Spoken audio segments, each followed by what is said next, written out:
Contamos nuevamente en Cruzando Fronteras con Yanire Angulo Ordorica, religiosa esclava de la Santísima Eucaristía y biblista.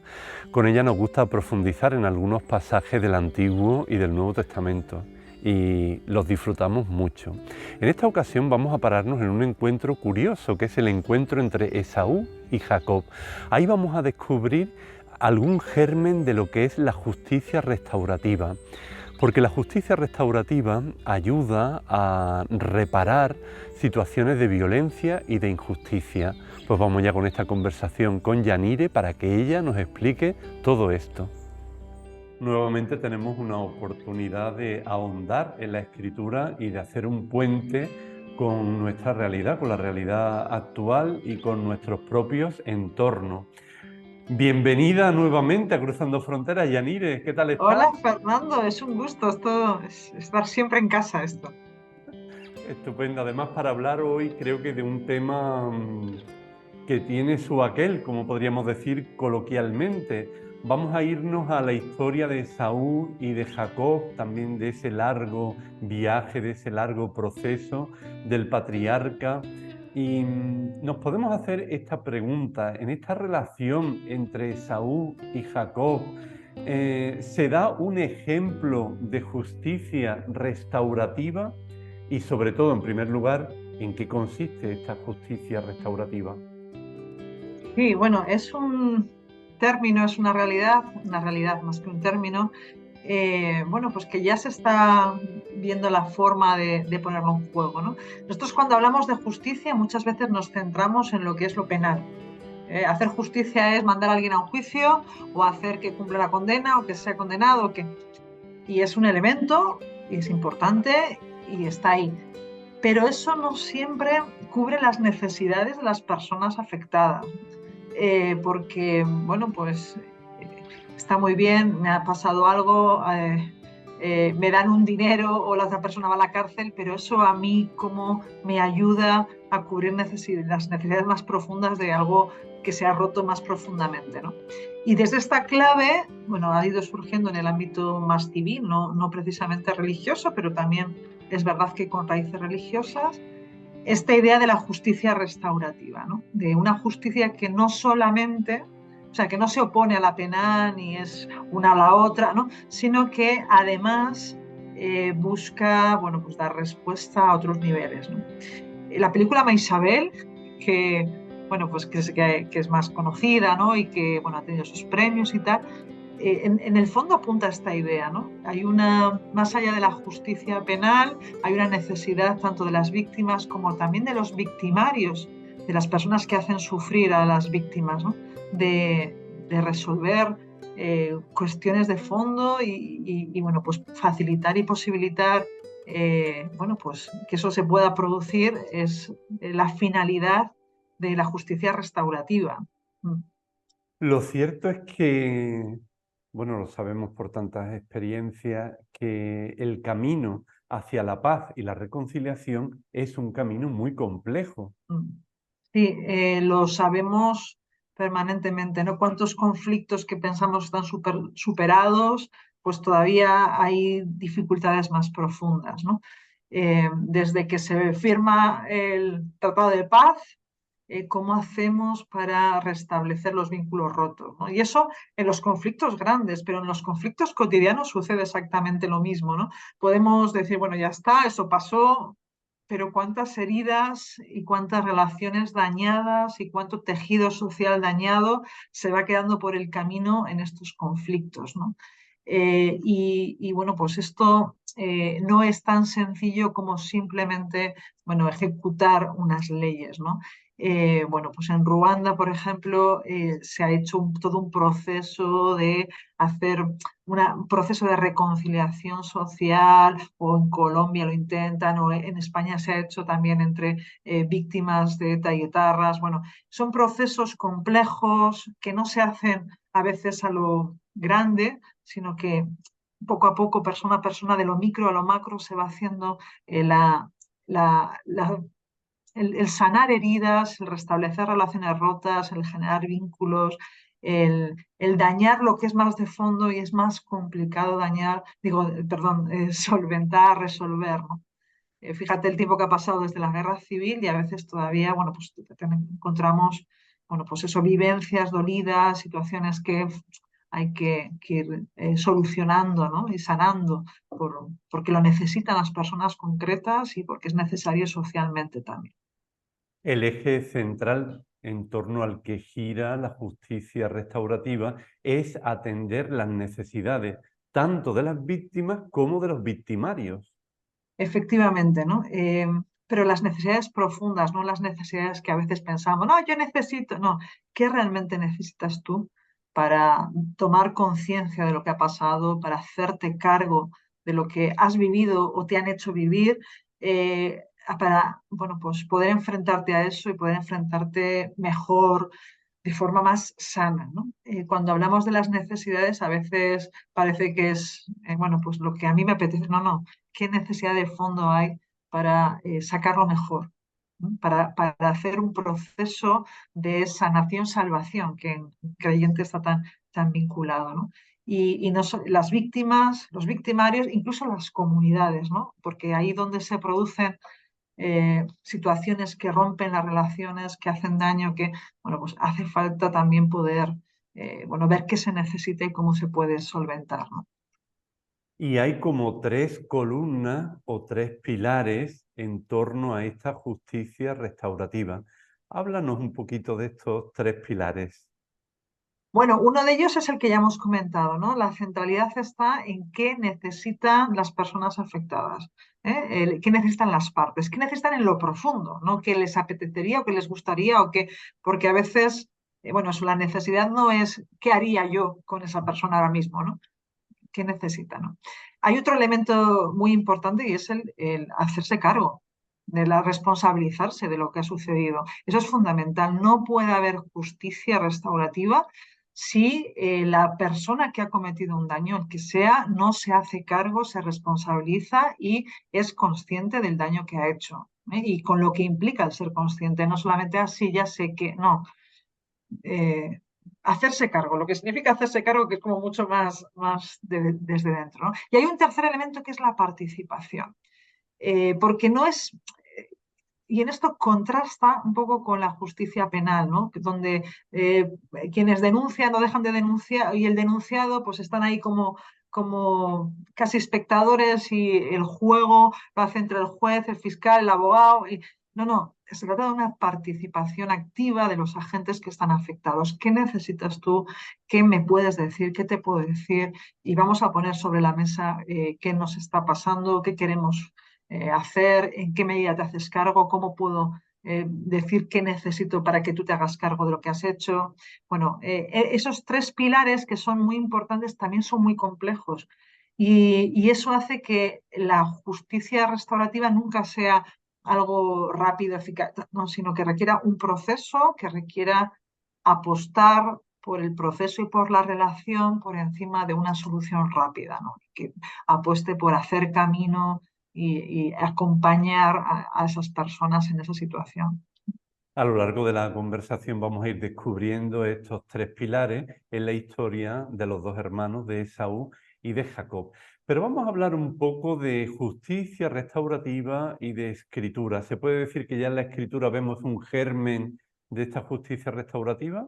Sí, yo hablo de germen porque hablar de súper anacrónico, ¿no? Hablar de esta justicia restaurativa que, bueno, pues que quizá ahora podamos, socialmente se habla más, pero en la escritura resulta algo bastante anacrónico, pero que encaja muy bien, conecta muy bien con el concepto de justicia que tiene la escritura y que no corresponde exactamente ni siempre con lo que nosotros entendemos por justicia, ¿no?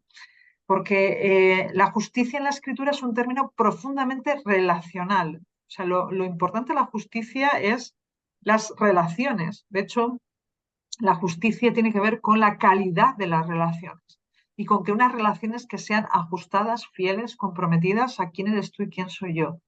Entonces, actuar en justicia en realidad es actuar de esa manera coherente y apropiada a la relación que se tiene, que se establece. Por eso lo doloroso, el drama o la gravedad bíblica de la injusticia es que rompe la relación. No es tanto en lo concreto, sino cómo lo concreto daña profundamente una relación que tiene que estar marcada por el compromiso, la fidelidad, el dar la palabra, el tal. Entonces, los procesos de restauración, de recuperación de la justicia en la Biblia van en esa línea. Y cuando, por ejemplo, los profetas denuncian el pecado del pueblo, lo que denuncian sobre todo, a más allá de lo concreto que ha evidenciado que la relación se ha roto entre Dios, el pueblo, a través, bueno, de miles de comportamientos, lo que denuncian es eso, es la relación se ha roto, la alianza está dañada, la justicia, relacionalmente hablando, no puede ser la misma, ¿no? Hay algo que hay que reparar. Y en esa clave, bueno, pues se buscan, y en la escritura hay maneras de reparar, de restaurar, de solucionar esos problemas de relación. Y también podríamos decir que en esa ruptura paradigmática de la justicia, podríamos hablar de esta justicia restaurativa, alguna relación con el pecado original. ¿Cómo lo ves tú? Bueno, a ver, de hecho, bueno, depende de cómo entendamos pecado original, ¿no? Pero esa tendencia nuestra a no ser quienes somos, ¿no? El pecado original, el gran problema es no aceptar nuestra condición de criatura, y así lo aparece en el relato expresado, ¿no? Querían ser Dios, querer ser Dios, no aceptar quién soy, no aceptar quién es el otro, ¿no?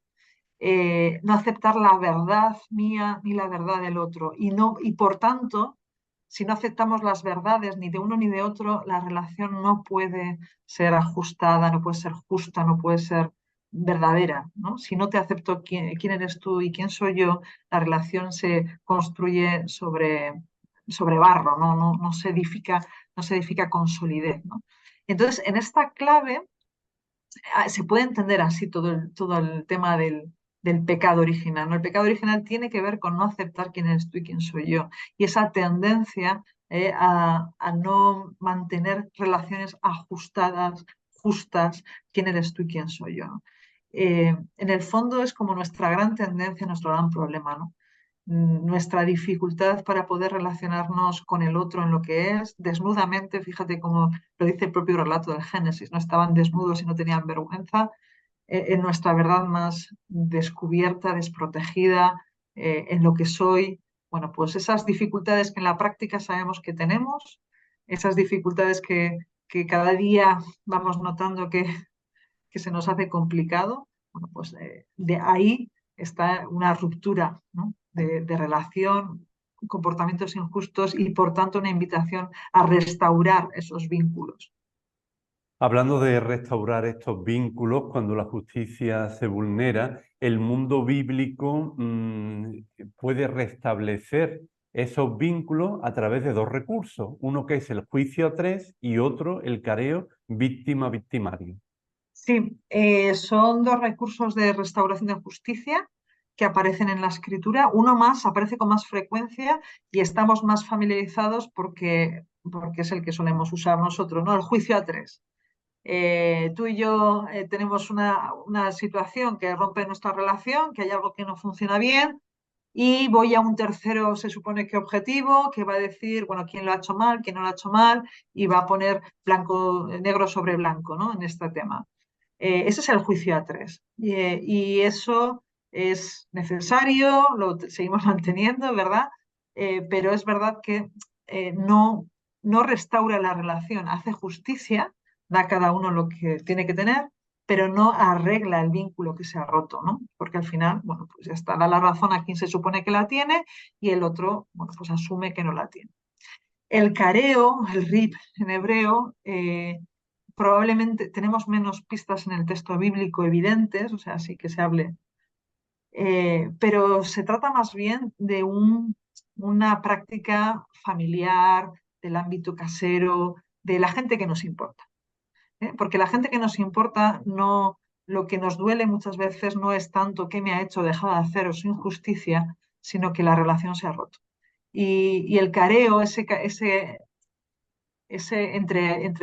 los dos afectados, entre la víctima y el victimario, bueno, pues lo que hace es que la iniciativa siempre es de la víctima, que da un paso al frente cuando puede darlo, para decir, oye, esto no es justo, esto ha pasado, esto no lo has hecho bien, esto... Y en la medida en que la otra persona reconoce y se hace cargo de esa situación injusta, eso que ha roto la relación, pues se puede restablecer la relación, ver la manera de restaurar el vínculo.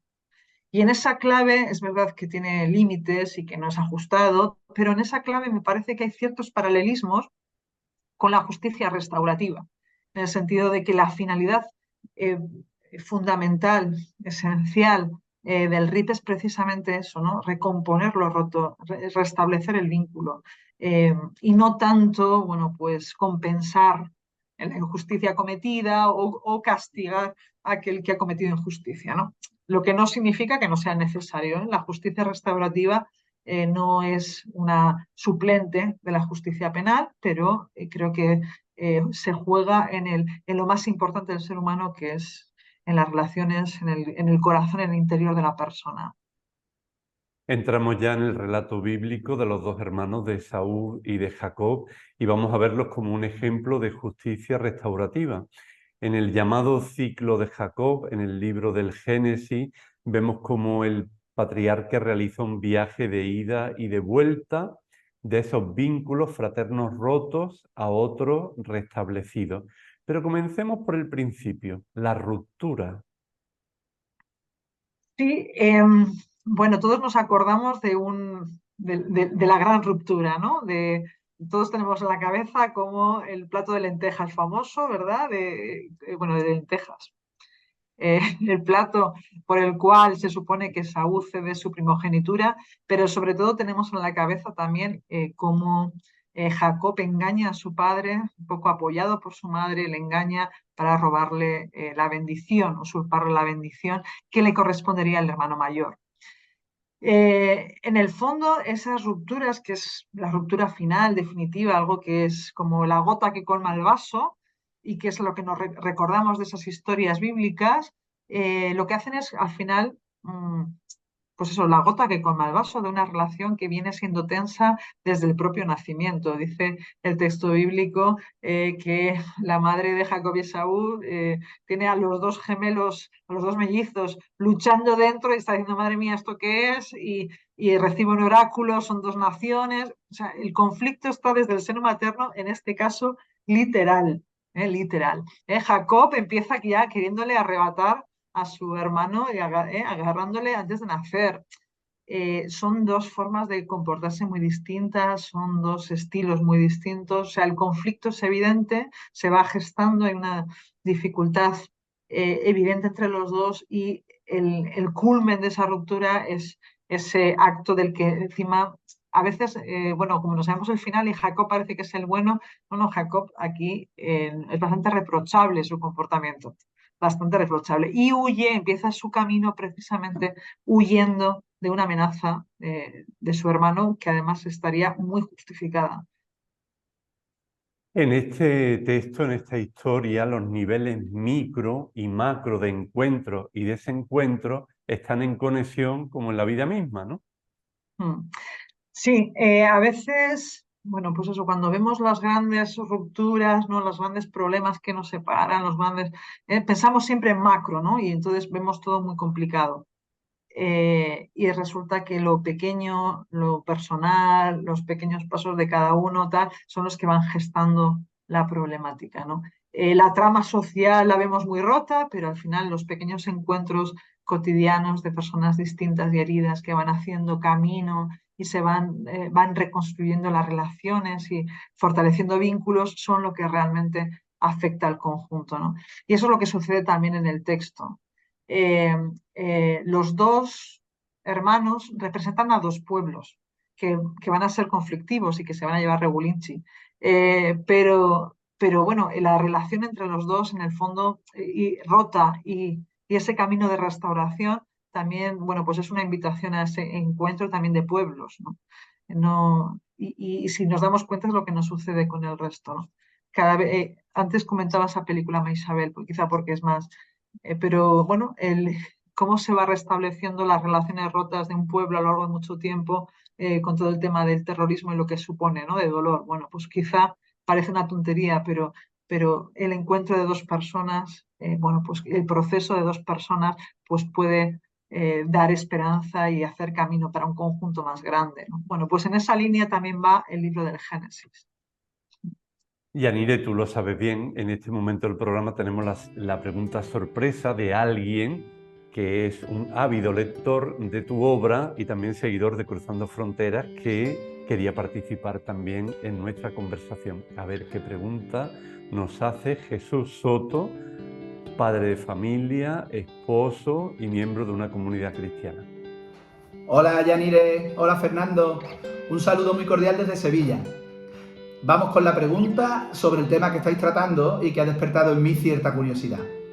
La de Jacob es sin duda una forma alternativa de ser varón que contrasta fuertemente con las expectativas sociales.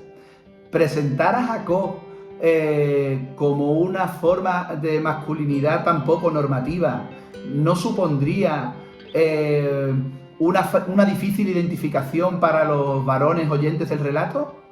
Vamos, no solamente una difícil identificación, sino una dificultad. Gracias.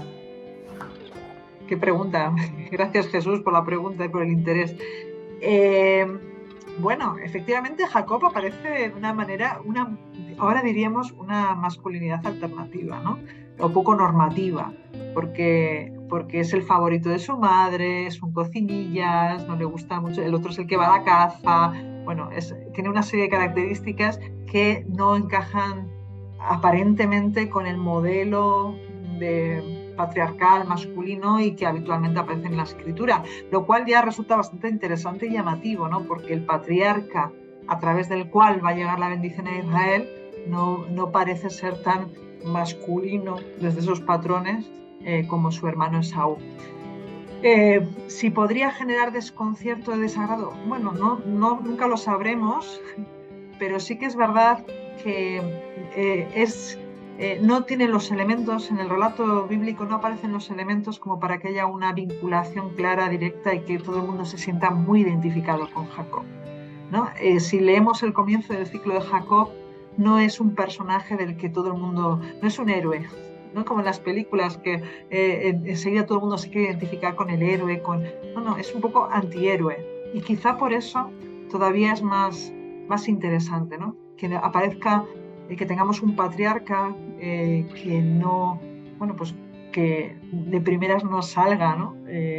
Identificarse, que no nos agrade de primeras, que sea como, bueno, ¿y este qué hace? Engañando sin pelo, tiene que ponerse pelo para... O sea, hay una serie de elementos que además clásicamente y desde una cultura patriarcal serían más masculinos, que no tiene y que, bueno, pues que quizá forma parte de esa paradójica manera de actuar que tiene Dios en la historia y en la historia de salvación, ¿no? Que no es precisamente aquello con lo que nos saldría identificar, sentirnos bien, estar cómodos y que encaja en nuestros esquemas sociales y culturales.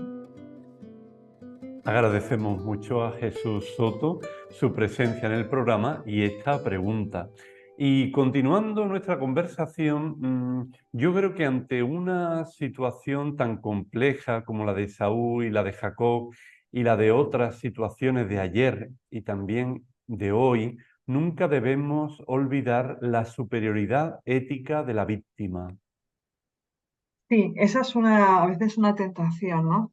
Cuando hablamos o cuando se habla de justicia restaurativa, cuando hablamos de la importancia de atender las necesidades tanto de la víctima como del victimario, bueno, tampoco se nos puede olvidar que no estamos en el mismo punto de encuentro, ¿no? Eh, la víctima es víctima y tiene que tener la centralidad, ocupar el espacio central, ser nuestro foco de interés de primeras, porque es quien ha sufrido injustamente un daño y un mal. Entonces, bueno, esto no se nos puede perder de vista. Esto no significa que obviemos, ni mucho menos, las necesidades del victimario, porque de hecho suelen venir acompasadas. Al final, los seres humanos nos unen más cosas de las que nos separan y al final todos necesitamos entender al otro, entendernos eh, bueno, pues establecer vínculos, sentirnos acogidos, sentir, bueno, que mi sufrimiento le importa a otro. Bueno, poder entendernos más allá de lo aparente lo necesitamos todos, pero evidentemente las víctimas tienen que estar siempre en el centro. Esto en teoría lo sabemos, en la práctica a veces se nos hace complicado, ¿no? Bueno, pues en muchos casos también en el ámbito eclesial a veces, bueno, pues enseguida nos suelta, sí, sí, pero ¿y las víctimas? Muy bien, pero ¿qué pasa con el resto? Bueno, pues primero son las víctimas y luego son el resto. Eso es importante tenerlo en cuenta. Lo que no significa que no lo hagamos juntos y que no nos ayudemos juntos. Ujú. En este encuentro restaurativo entre Esaú y Jacob vemos que hay un proceso, además un proceso largo, porque Jacob está 20 años por ahí perdido hasta antes de volver a encontrarse con su hermano. ¿Cómo es ese proceso y el culmen del proceso? Sí, bueno, a partir de lo que nos cuenta el relato, podemos hacer como un poco de intuición, ¿no? Normalmente, bueno, a mí me gusta descubrir esa finura psicológica que a veces se esconde en los relatos, ¿no? En los relatos bíblicos. Eh, Jacob empieza un camino, una senda, un viaje que es de ida y de vuelta, ¿no? Y ese camino es largo, pero no es un camino solamente geográfico, físico, donde le pasan cosas, ¿no? Donde se mueve de lugar y le pasan cosas, sino en el fondo es también un proceso personal, es como las películas estas de movimiento, de viajes, ¿no? Donde lo importante no solamente es el viaje, sino lo que sucede con los protagonistas a lo largo del viaje. Y a Jacob le pasa eso, ¿no? Él sale huyendo porque es un engañador, y de hecho hasta su propio nombre en hebreo tiene que ver con eso de poner la zancadilla, de engañar. Es un engañador y ha arrebatado, ha robado una bendición con engaño, y resulta que él hace todo un camino en el cual también él es engañado por su suegro.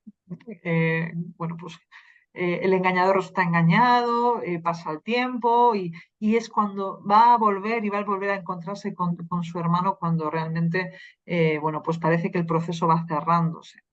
Y hay como elementos relevantes en ese encuentro, ¿no?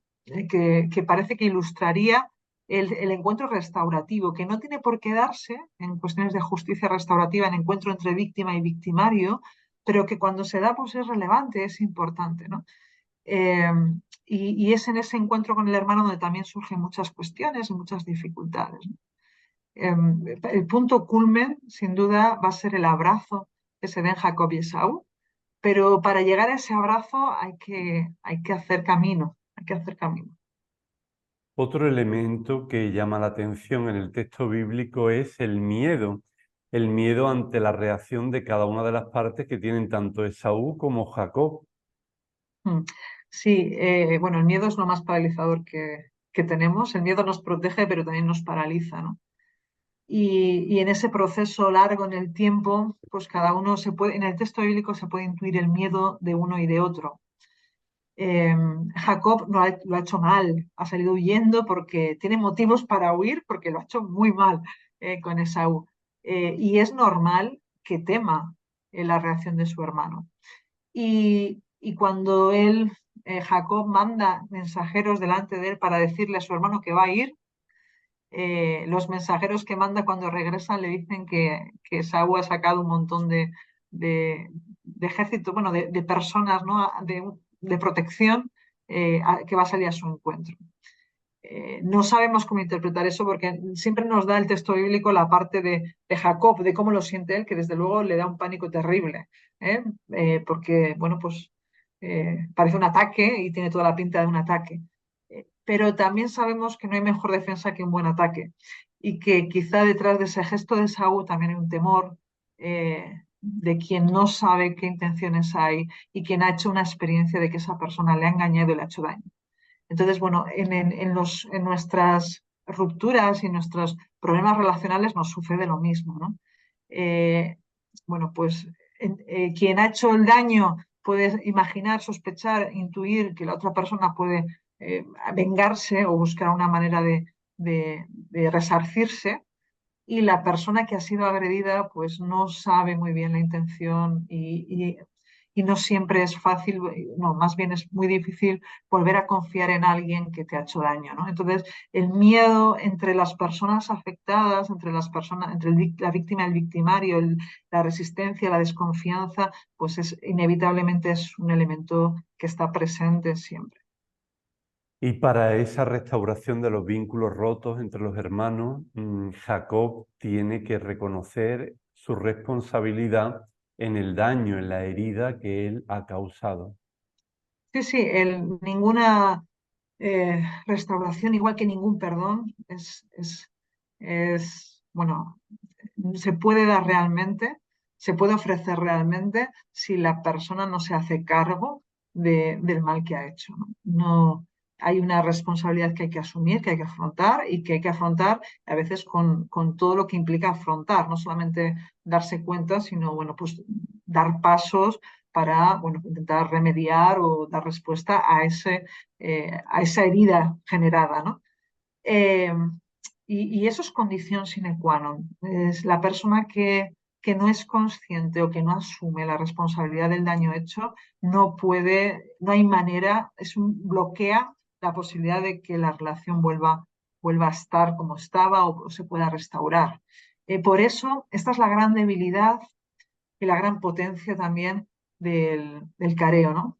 Que respeta la libertad del otro, uno tiene que tomar la iniciativa, la víctima, para dar ese paso valiente y atrevido de acercarse a la persona que le ha hecho daño y poder decir realmente, bueno, te quiero contar o te quiero que hablemos o quiero que, y así también estar dispuesto y disponible a ofrecer el perdón si la situación se diera, pero también hay que respetar la libertad de quien ha hecho ese daño para aceptar o no la responsabilidad con el daño hecho, ¿no?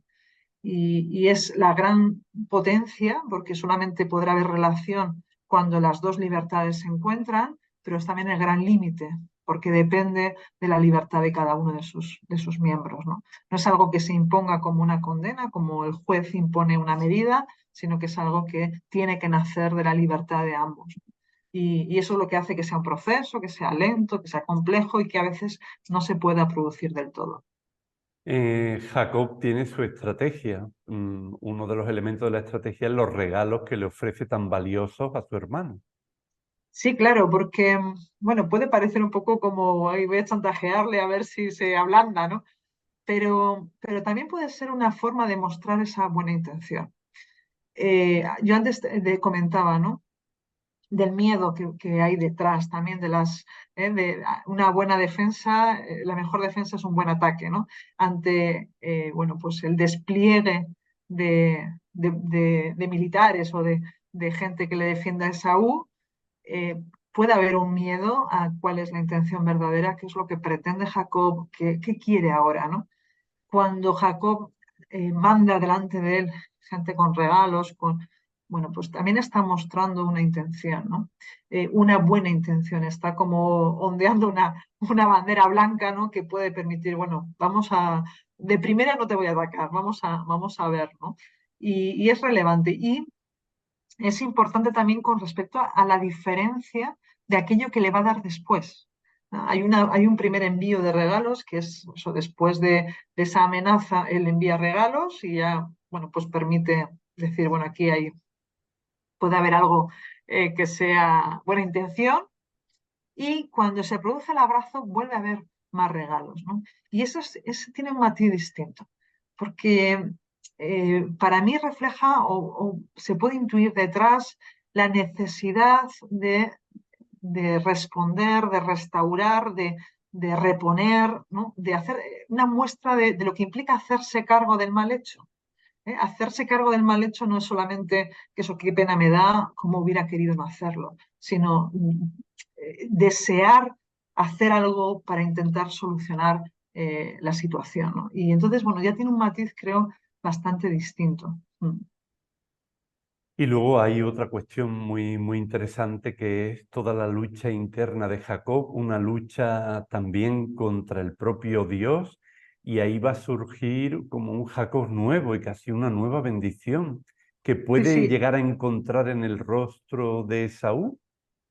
esa escena creo que es como el gran quicio, la gran bisagra del encuentro entre Jacob y Esaú es precisamente la lucha que va a tener Jacob en la noche con un personaje desconocido que luego va a identificar con Dios, con el que está luchando toda la noche y además donde narrativamente no sabes muy bien quién gana y quién pierde, ¿no? Quién está ganando en la lucha, ¿no? En el fondo es también reflejo de esas luchas interiores y sobre todo de esa lucha también con Dios, ¿no? Que quien vive cualquier dificultad en creyente, pues vive también una dificultad en cómo vivirlo con Dios todo esto, ¿no? Ese personaje nocturno que al final le deja tocado. A mí me gusta mucho eso de que Jacob queda herido del muslo y va cojeando luego, porque luchar con Dios siempre nos deja tocados, ¿no? Siempre nos deja no malheridos, sino tocados y distintos.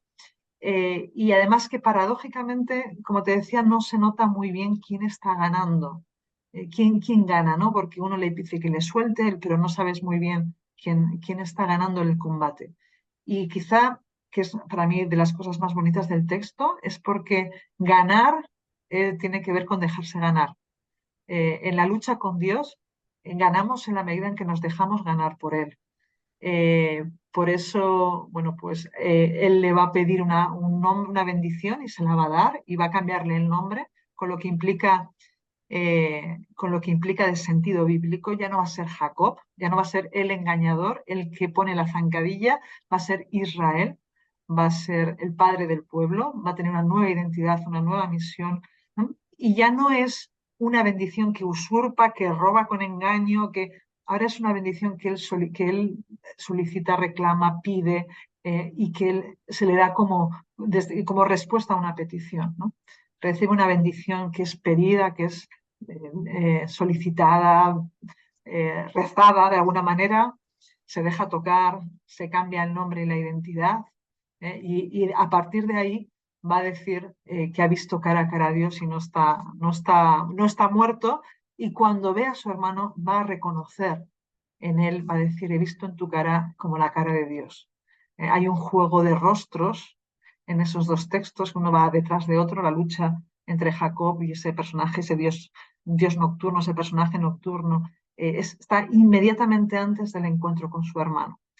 En creyente, lo que nos capacita para esos encuentros cualitativamente distintos, que es el que refleja el abrazo entre Jacob y Esaú, bueno, pues está provocado por ese encuentro primero con Dios, que a veces es lucha, que nos implica dejarnos vencer por Dios por dentro, que nos deja tocados, que nos regala bendición y que nos cambia el sentido de la vida y de la misión.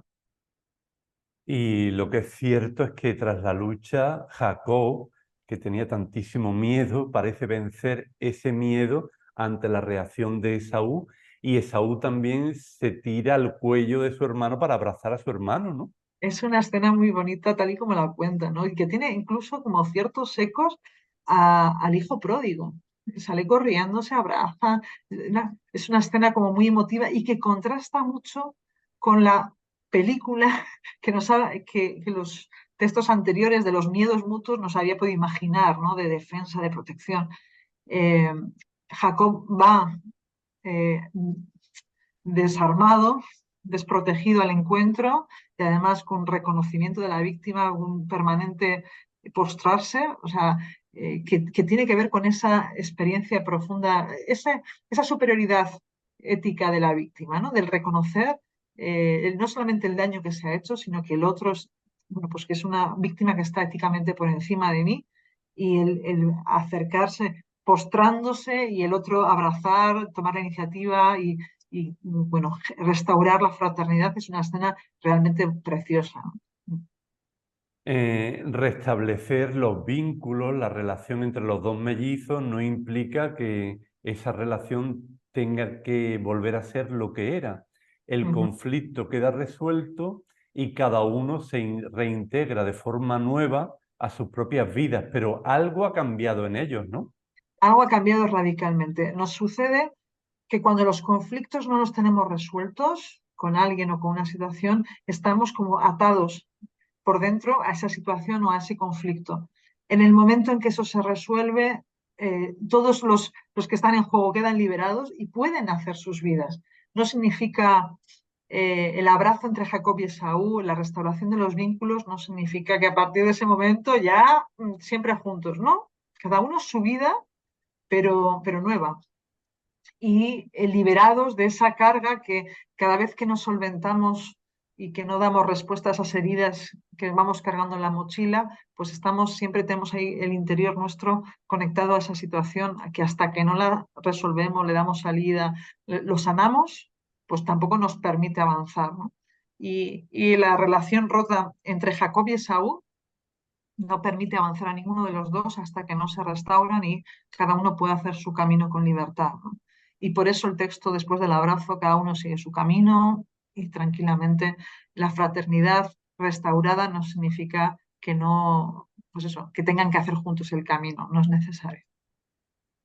Yanire, ¿qué subrayados podrías ofrecernos para nuestro hoy desde esta lectura en clave de justicia restaurativa de Esaú y de Jacob? Bueno, a mí se me ocurren muchas así a golpe. Una de ellas es que, bueno, pues es interesante que cada uno y cada una de nosotros nos miremos qué relaciones rotas o qué heridas en las relaciones nos están suponiendo un peso, una dificultad, un problema. Y bueno, pues para poder hacer ese proceso que Jacob y Esaú hicieron, ¿no? El texto bíblico habla más del de Jacob, pero Esaú tuvo que hacerlo seguro igual, ¿no? Y entonces, cada uno de nosotros tenemos que hacer nuestro propio viaje, como Jacob, tenemos que hacer nuestro propio camino. Si es con otros siempre es mejor, pero tenemos que hacer nuestro propio camino para restablecer las relaciones y las heridas que llevamos de nuestra historia. Como creyentes, en ese camino, bueno, pues hay un papel relevante que es la presencia de Dios, aunque sea en forma de lucha. Creo que todos creyentes deberíamos luchar más con cierta frecuencia con Dios, aunque tengamos miedo de que nos deje tocados, porque, bueno, pues supone una bendición y supone también un nuevo horizonte vital. Eh, Tenemos que también, esa lucha nos permite vencer miedos que conviene nombrar, que conviene reconocer y que conviene, bueno, pues eso, ponerlos ante ese Dios que lucha con nosotros o que nos toca, precisamente para que no nos bloquee, sino que nos capacite ponernos al encuentro del hermano y, bueno, y también reconocer en nuestra parte menos bonita. A mí me gusta mucho que Jacob aparezca tan regulinchi, ¿no? Un patriarca que podríamos poner así como idealizado y resulta que, bueno, ni sigue patrones sociales pretendidos, ni está idealizado, se comporta fatal, o sea, hay una serie de cosas que le dan mucho realismo y que nos permite entender que nosotros también con nuestros límites pues hacemos ese camino, podemos hacer ese camino, recibir esa misma bendición y convertirnos en padres, madres de un pueblo, pero bueno, no tanto como Israel, pero se entiende, ¿no? Sí, creo que podemos aprender mucho de este camino de Jacob. Y en este camino hay otro puntito que a ti creo que te gusta mucho, que es el tema de, claro, está por un lado nuestro empeño, pero en el fondo está todo el tema de la gracia, todo es gracia, y también la cuestión de la responsabilidad, ¿no? Sí, es importante. Bueno, el orden se altera al producto, ¿no? Reconocer, bueno, pues ese proceso que se da no es o sea, ese camino que hace Jacob no es una cuestión fundamentalmente de esfuerzo. Sí que hay una apertura a que se produzca y eso es un poco también lo que refleja esa lucha con Dios. Hay una apertura a que se produzca, pero es un regalo, ¿no? Y el poder restaurar relaciones, el poder tener capacidad en un momento determinado para ofrecer el perdón, tener la capacidad de reconocer el daño realizado en otros, es un don. Yo estoy convencida de que es un don que acogemos en la medida en que nos disponemos y nos situamos abiertamente a recibirlo, pero que se convierte también en responsabilidad, ¿no? Y que nos lanza y nos exige también ponerlo en juego, ¿no? Los dones siempre se nos convierten en tareas, responsabilidad, ¿no? Y acoger el don nos impulsa y nos lanza bueno, a salir al encuentro y a restablecer relaciones y hacer de este mundo un mundo más fraterno. Yanire, tú has escrito, tratas este asunto de la justicia restaurativa, pero ¿cómo ha surgido este tema en ti, que hayas profundizado tanto? Bueno, a mí es un tema que me resulta muy iluminador, porque, bueno, por una parte porque creo que ilumina mucho los procesos personales, ¿no? Y lo que es bueno, pues lo cotidiano de restablecer relaciones y de los problemas cotidianos de relación que siempre, bueno, pues nos afecta mucho. Y también un poco, bueno, pues por esta trayectoria mía que ya conoces en torno al tema del abuso, de los abusos, ¿no? Bueno, pues lo punitivo es importante, es muy importante y más en, bueno, pues, en estas situaciones en el ámbito eclesial que lo hemos considerado, no sé qué, un pecado y no un delito y bueno, pues es importante reconocer que es un delito, es importante poner la víctima por encima de todo y reconocer su superioridad ética, pero también creo que es el reto en todo tipo de abusos, bueno, pues poder gestar relaciones de fraternidad, relaciones donde los vínculos se puedan restaurar, se puedan hacer un camino que responda a las necesidades de cada uno y que con paciencia y con proceso y con eso, bueno, pues con todo lo que exige se puedan generar vías de restauración, ¿no? A veces las víctimas de cualquier tipo de abuso, no solamente del sexual, sino de todos, eh, bueno, pues está muy bien que haya multas, no sé, penas, lo que sea, pero lo importante, lo dañado es más profundo, ¿no? Y eso requiere un camino más complejo y más apasionante, creo, pero más complejo y que requiere tiempo y ser acompañado y apertura a Dios y muchas cosas. Pues Yanire, muchas gracias nuevamente por acercarnos la palabra a estas situaciones complejas, también a estas situaciones cotidianas que hemos de desenvolver, de arreglar de alguna manera y que la palabra de Dios pues también nos ayuda a todo ello. Así que, bueno, esperamos verte nuevamente por Cruzando Fronteras, pero creo que Yo, ya sabes. todo lo que nos has comunicado hoy es un desafío para la Iglesia y un desafío también para la sociedad. Así que nos vamos a quedar rumiando y ojalá actuando desde estas claves. Nada, gracias Fernando por la invitación y bueno, siempre es un reto para todos y también a nivel personal, siempre es un reto interesante y apasionante. Hasta siempre, Yanire. Hasta siempre, Fernando. Gracias por la invitación. Si te ha gustado esta entrevista en Cruzando Fronteras, te animamos a que te suscribas a nuestro canal, que le des a like y que actives la campanita. Y que además compartas este vídeo con tus amigos a través de las redes sociales.